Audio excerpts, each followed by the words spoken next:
Quindi tutti possono votare, cioè praticamente gli iscritti, se ho capito bene, gli iscritti a Solidarietà Veneto eleggono i propri delegati, i quali poi eleggono voi, giusto? Quindi tutti possono farlo, ma l'elenco dei candidati delegati com'è reperibile? Insomma, viene data comunicazione ai Sì, vostri iscritti? Come si fa? sì, e diciamo nei giorni scorsi tutti gli associati hanno ricevuto dal fondo una comunicazione, chi tramite email, chi tramite posta. Ecco, qui sulla posta dovremmo aprire una parentesi, quindi l'auspicio nostro è quello che si possa disporre nel tempo dell'email di tutti gli associati per evitare le spedizioni cartacee che naturalmente costano e non è che costano proprio agli associati stessi, dato appunto che siamo un'associazione. Ad ogni modo, i lavoratori hanno ricevuto la comunicazione con la quale sono invitati a votare, ad accedere al sito del fondo. C'è un'area riservata costituita appositamente, vi si accede con un codice univoco e all'interno di quest'area troveranno i candidati dei rappresentanti dei lavoratori che tra l'altro ho visto in queste settimane tramite i social network stanno facendo campagna elettorale, chi magari collegato ad una sigla sindacale, chi Sì? all'altra sigla sindacale.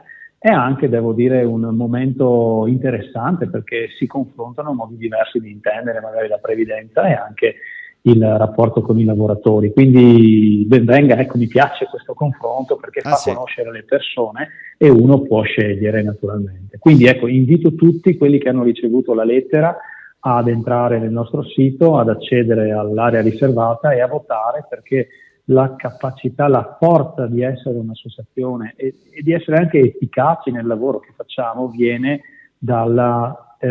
soprattutto da questo momento qui. Mm. Dopodiché l'Assemblea eleggerà il Consiglio di amministrazione, questo accadrà tra un anno.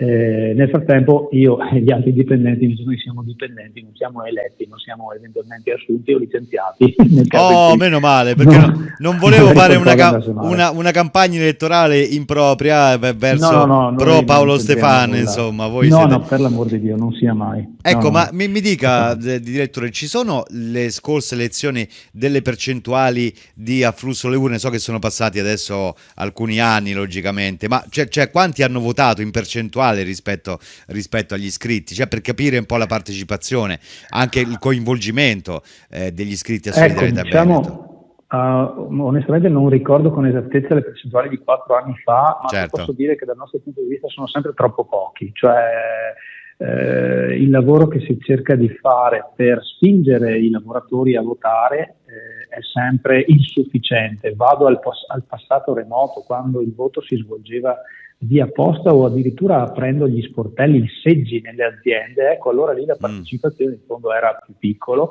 era più profonda. Quindi lo sforzo per cercare di mantenere un legame, anche quando i numeri non sono più quelli di 20 anni fa, è molto forte. Tra l'altro poi, sottolineo, adesso è in corso il voto e si chiuderà proprio mi pare entro una settimana, non ho davanti adesso le date, mi pare il 7 aprile, ma ci sarà anche il voto dei rappresentanti delle aziende e questo sarà gestito appunto dalla parte datoriale per arrivare alla fine. Ecco, confermo intanto che è il 7 aprile l'ultimo giorno, Ok. quindi come dire, accorrete numerosi. Sì. L'assemblea sarà composta alla fine da 200 delegati, 100 rappresentanti dei lavoratori, 100 rappresentanti delle aziende in chiave di bilateralità, non ci sono in questo caso compensi di nessun tipo, è un'attività del tutto volontaristica ma molto importante per tenere il legame appunto con gli iscritti.